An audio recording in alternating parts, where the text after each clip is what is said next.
साधु के लक्षण क्या है? आप लक्षण बताओगे तब तो समझ आएगा कि ये साधु है। 3 श्लोक में साधु के लक्षण बताएं। कितने श्लोक है? 3। 21वां, 22वां और 23वां श्लोक तीसरे स्कंद के 25वें अध्याय का।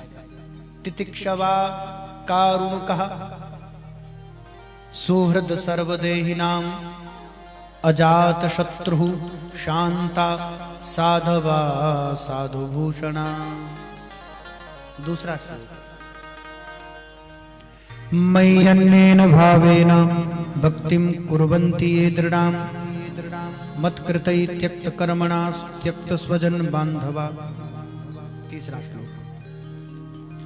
मदाश्रयी कथामृष्टां शृण्वन्ति कथयन्ति च तपन्ति विविस्तापा। ये लक्षण साधु के बताए। प्रथम लक्षण क्या है? कहते हैं तितिक्षवः, सहनशीलता, धैर्यवान, खूब सहनशीलता जिसमें। तितिक्षा पहला लक्षण है।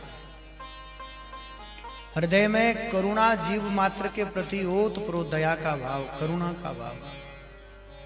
सुहृद, महाराज जी बड़े हृदय वाला, सुहृद कोमल हृदय वाला, समस्त देह प्राणियों में एक उस परम तत्व परमात्मा का ही चिंतन करने वाला, सब में भगवान ही है, सब परमात्मा का ही स्वरूप है। जड़ चेतन प्रकृति सब विराट परमात्मा ही है, सब में परमात्मा है या सभी परमात्मा के स्वरूप है, ऐसी दृष्टि रखने वाला साधु। अजात शत्रु, जिसका शत्रु ही पैदा ना हुआ हो, किससे शत्रुता करें?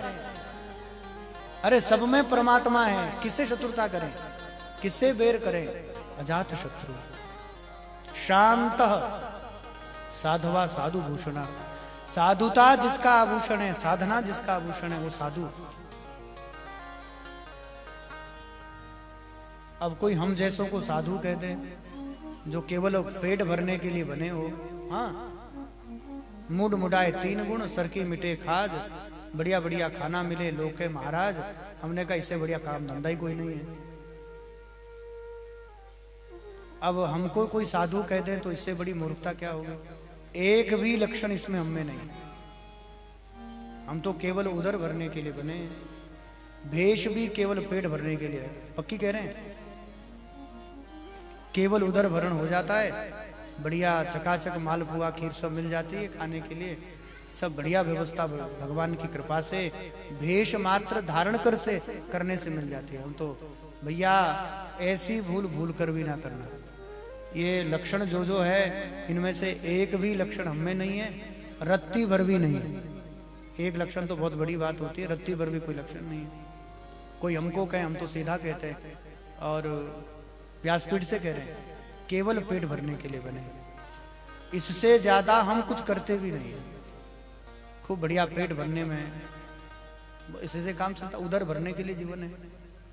हम तो भेष ही उदर भरने के लिए धारण किया है। एक भी लक्षण हमें नहीं है। मयि अन्येन भावेन भक्ति कुर्वन्ति वे दृढां। मयि अन्येन भावेन, मुझ में अन्यन भाव रखते हुए दृढ़ता पूर्वक जो केवल मेरी भक्ति करता है, मेरे अलावा किसी पर कृष्णात परम किमपि तत्व अहम न। मधुसूदन सरस्वती कह रहे हैं, कृष्णात परम किमपि तत्व अहम न जानामि। हम कृष्ण तत्व के अलावा अन्य किसी तत्व को नहीं जानते। ऐसी अन्यन भक्ति जिसकी है, मयि अन्येन भावेन भक्ति कुर्वन्ति वे दृढां मत कृतई त्यक्त कर्मणः।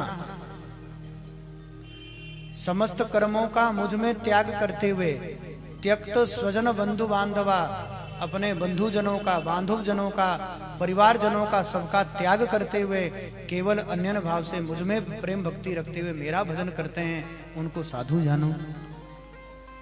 मदाश्रय, जिसको एकमात्र मेरा आश्रय हो, किसी सेठ साहूकार का ना हो, किसी धनाढ्य संसार का ना हो, साधु बने तो उसके भरोसे। मदाश्रय, मेरा आश्रय लेकर जो केवल मेरा भजन करता है। मदाश्रय कथामृष्टाम शृण्वन्ति कथयन्ति च, मेरी कथाओं को सुनता है और फिर मेरी कथाओं का गायन करता है। तपन्ति विभुस्तापा, संसार के विभिन्न तापों को तपते हुए निरंतर भजन मार्ग में लग जाएं, ऐसे लक्षण दिख जाएं भैया, उसी को साधु जानिए। ऐसों की संगति, ऐसे साधु पुरुष की आसक्ति भी तुम्हारा कल्याण कर देगी। इससे उत्तम साधन दूसरा हो नहीं सकता।